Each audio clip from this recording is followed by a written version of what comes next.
Hello, good evening. Thank you all so much for joining us. It's my pleasure to introduce you to director Fatih Akin and Diane Kruger.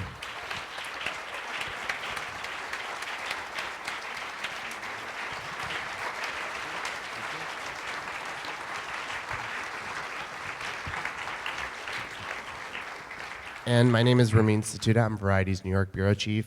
I first saw In the Fade at the Cannes Film Festival at the premiere, and it's one of my favorite movies of the year.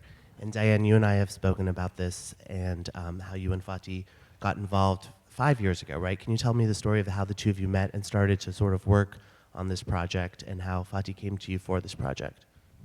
Yeah, we met at Cannes when I was a jury member in 2012, and I'm a big fan of his films, and I heard that he was giving a really fun party in one of the beach clubs, and so I went to his party to tell him, please, if you ever want to work with me. And he remembered. It took him 5 years, but he remembered. And you thought of Diane for this role, why? It was a special night at the party at Cannes 5 years ago. You wrote it for her, with her in mind, right? No, did I? I heard you did. I think for the purposes of this Q&A, the answer is yes. I don't want to mess this up. I mean, why did you go to her? Like, what made you think that? Because she had never acted in her native German language before. Yeah, it was. You know, that thing first was written for a man. The hero was a male character, and yeah, and when I was in the screenplay process, there were a lot of dead ends in the writing, you know, like how do I solve this and how do I solve that, and the motivation of the character, you know, like, you know, writing sucks. And then one day I had the idea like to turn the hero into a female, and then all the dead ends were like you know, open up, and I was like, okay, good. So should this be a Turkish character or a German character? And all my instinct told me, like, German, blonde, blue-eyed, German, Aryan girl, right? And who can I cast this in Germany? Like the usual suspects, and it's not an event, right? So I remember our meeting at Cannes Film Festival. Diane Kruger, Diane. So I asked my wife, who does the casting for me all the time, Monique, what do you think about Diane? And she was like, so. Diane, when this role came to you, you told me you weren't sure if you could play this part. Can you talk about that and also talk about the preparation to get into her skin and prepare to play her? You know, given the subject matter, you know, I don't even have children. There was a sense of, wow, how can I possibly convey that sense of grief and that sense of loss? So I prepped the movie for a really long time with him in Germany, but then on my own. I think immediately, as soon as I knew I was going to be part of this, I started contacting groups that were self-help groups, and I met a lot of families that were victims, not necessarily of terrorism, but murder here in the U.S., you know. And in the beginning, I would sit in, and I obviously they knew what I was doing, but I would be allowed to ask questions. But very quickly, I just sat in and I listened, you know, and it's changed my life forever because, I mean, it's something that I didn't even discuss with Fatih very much, but it's something that, you know, that amount of grief, of all different stages of grief, was something that no human being should ever go through, and that is something that, you know, it's like an energy. It's not even the individual stories. It's just feeling their desperation. And you had left Germany, right? Even though you had grew up in Germany, you had left and you hadn't been there for a while, and you moved back early just to do preparation and prepare for the role, right? Yeah, I mean, Fatih wanted me to come in early and cast everybody around me, so that's the first time I've done that as well. I've read with every other actor in the film. We did a lot of work on the script. The story was always the same, but we worked a lot on dialogue, creating my character, you know, cutting my hair.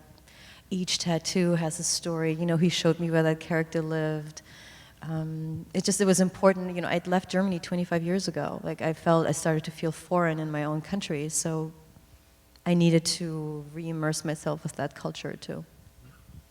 How did you decide how did you decide the stories for the tattoos? I don't remember. Certain tattoos I have, you know, I have some tattoos. You know, certain tattoos I have, I give it to her. I mean, it's fun to work like that because, I mean, I'm male, you know, but to have that hero, it's a very personal film. It's an auteur film, and you know, and she's so much my alter ego. You know, she's so much like a lot of my feelings, you know, of my fears, you know, of my anger. Somehow I could reflect it on a German blonde woman. You know, so she had to have my tattoos at least. You know, she had to smoke cigarettes. I mean, you know what I mean. I mean, you know, I have to make her like come closer to me. And you lost, I think you said 7 pounds while making this movie, but that wasn't a conscious decision, right? It was just through the preparation of becoming her? It just happened. Like I don't own a scale, but it just, when I see the movie, I look very angular for sure. And it was because of the preparation and because of talking to people who had lost loved ones? It's just over time, you know, as I was prepping for the movie, I started to feel, things got really heavy. You know, I felt like I was drowning in grief, drowning in the gray weather of Hamburg, drowning in the story, you know, working every day. I picked up smoking. I felt like I was becoming this character unconsciously, and, you know, grief is a weird thing. It's just, I felt a heavy responsibility to be truthful, to find the truth, to honor the people that this has happened to. Like, it weighed on me, like it's changed my life forever. How have recent events around the world sort of shaded the meaning of this film? The terrorist attacks, when this premiered in Cannes, the Manchester terror attacks happened just a few days before. How has that sort of changed the relevancy of this movie or the sort of direction of this film for you? The very first idea for this, you know, or me doing a film like this, like a revenge story with neo-Nazis, you know, I wrote this in school. I was in high school. I was 19 then, and we had the attacks in Mölln and Solingen in 1993. You know, and these were attacks done with fire, with Molotov cocktails. You know, where like neo-Nazis throw Molotov cocktails into Turkish houses. You know, and 8 women and children died. You know, and that was such an impact for me as a teenager, because I was like, okay, there are certain people in this country and they want to kill me just because I look how do I look. You know, you have the same thing somehow. You know, you have ISIS, you know, and they want to kill you because you're Christians or Jewish or whatever you are. You know, so you know, this bothers me. You know, so and when the film was screened at Cannes, and 2 days before the screening or 3 days before the screening, Manchester was there, or I don't know, a month after the screening or 2 months after the screening, Charlottesville was there. Everybody was like, this is so actual, this is so relevant, this is so, you know, it always was. You know, it always was like, this is it, you know. You know, the world since, I don't know, 10 or 20 years, it is like this, you know, and I have to somehow reflect it. I don't know the answers for the questions I have, but I can share my questions with my audience, right? We're going to take some questions from the audience, but before we do that, I just wanted to ask you really quickly, there was a bet about a tattoo, and you got a tattoo because of Fatih. Can you tell us? What is the matter with you and the tattoo, the man? Story? I did, yeah, it is. It's very small. So the bet was, Diane said, if we get into Cannes, can you just tell them the story? Do you not want to tell the story? We were filming late one night, and you know, we were having drinks after work, and Fatih said, "Oh, you know, we're gonna get to Cannes. We're gonna get invited. We're gonna do this movie in Cannes." And I said, "Yeah, I don't know, but if Met in Cannes. We met in Cannes, so you know, the dream was always to go to Cannes, and when he called me, I was hoping that he would have forgotten about that because I don't have tattoos. But when he called me to say we got into Cannes, the first thing he said, it was like, "You're coming to Hamburg, to my studio, you're getting an anchor tattoo." And he wanted me to get this anchor tattoo. And I was like, no. So that it ended up being this, you know. Fair enough. My mother was really excited. She said, "You wait till you're 40 to get a freaking anchor tattoo." It's awesome. It's dedication to your craft. Okay, let's take some questions from the audience. Yes, you in the front. Question for Mr. Akin. Several of your films have a young woman either attempting suicide or dying. Unless it's a coincidence, is there a reason you're interested in those subjects? I don't know. Did they really do suicide in my film? Yeah, and head on, but she doesn't succeed. This time she succeeds. In the film, the Spanish Figula, a young woman also died. I forgot the title. The Edge of Heaven. Yeah. I don't know. Yeah, I have a pretty dark side inside of me, you know. You know, where there's light, there's shadows, right? Another question, yes, you in the black jacket. Hi, so you know, film is such a powerful communicator, and I'm just wondering where the line is between reality and if there's sort of license in terms of film in the portrayal of the German government has always had the public perception, at least here in this country amongst many people, we have this perception there's a strict condemnation of anything against people who are, you know, different from the Aryan ideal in current day, as a sort of a, you know, looking at the history of what had happened during World War II. And I'm just wondering, you know, what happened in the court in that scene where the people are acquitted, if that's something that is, was it meant to portray a flaw in the you know, in the legal system of Germany, or an actual backing and sort of the reality? Is there a reality of the German government closing its eyes to things like that that might occur? If we're going to be a true communicator, it's just an honest question I have, because you know, just wondering. This film is somehow based on a real case. You know, it is not one by one the real case. This is fiction, but there is an original case. You know, we call it the so-called NSU trials, like the last board in the film. You know, mentioned that. And one of the reasons why I didn't go for the real thing is first because of artistic reasons.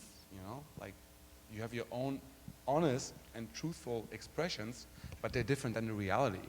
You know, but on the second hand, in reality, the real trial still goes on, you know, and I wanted to finish this film. You know, I couldn't wait for the trial, you know, so I ended up like how I felt to end up. And, you know, I really don't mean this to criticize the German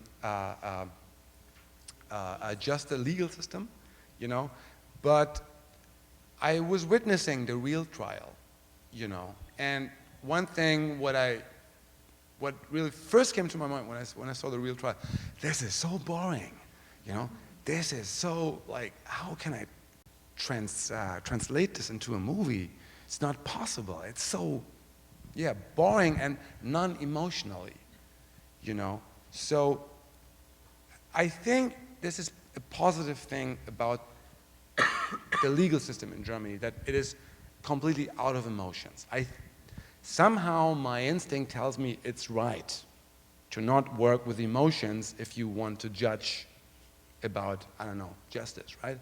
But the victims, they cannot treat the whole thing without emotions. It's not possible. It's against the laws of physics, right? So the film gave me an opportunity to express the emotions which are there, but in reality they don't have space in the courtroom. You see what I mean?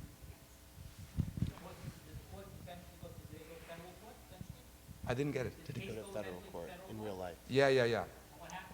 It's still open. It's open. I think they tomorrow we know more. We have time for one more Oh, question. really? How many years has it been? When was this case? The trial is now, I think, 2011 in November she's caught. Like, give it like 6 months till the trial starts. The trial starts 2012. What do we have now, 17, 18? Yeah. Yeah, 5 or 6 years. We have time for one more question, one last question. No, just to end, I have actually one last question I want to ask, if that's okay, unless there's anyone else that has one. Over here. I really want to ask a question about the film, but instead, since we didn't have more questions on the film, I'd like to make a comment about Hamburg. Yes? No. Sorry. Let me I ask. want to hear that. I'm from Hamburg. My wife's nephew was Oli van Boyce, the mayor, and he went, if you think about the Nazi period and how terrible it was, they went around to all the houses and they said, Israel Rosenzweig, born August 1924, Auschwitz 1941, all over Hamburg. It's the size of your heel, little copper or little brass in front of homes where Jews were taken to concentration camp. They really tried in the schools to do something. They just had a neo-Nazi party go to Parliament for the first time. But there's many people in Germany feel guilty and they try to do something about it. That's my hometown. Can we just end on one thing? Diane won Best Actress at the Cannes Film Festival.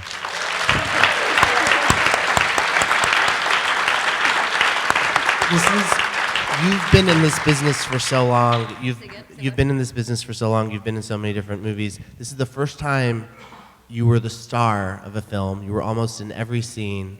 You prepared for so long. How has this film changed your life professionally and also personally? Well, professionally, I don't know, but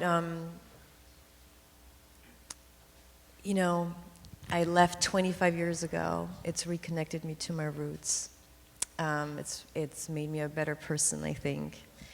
I will be forever grateful for having brought this movie to me in this role, because I think I discovered an empathy in myself that I didn't quite know existed. And, you know, I am German, and I'm really proud of it, and I'm really proud of this movie, and I really thank you for coming. This is, I think, a film that deserves to be seen, and it works in every language. Thank you all so much. Thank you both for coming. Thank you. Can use some. Thank you. You're so congratulations. Thank you very much. Guys, into yoga.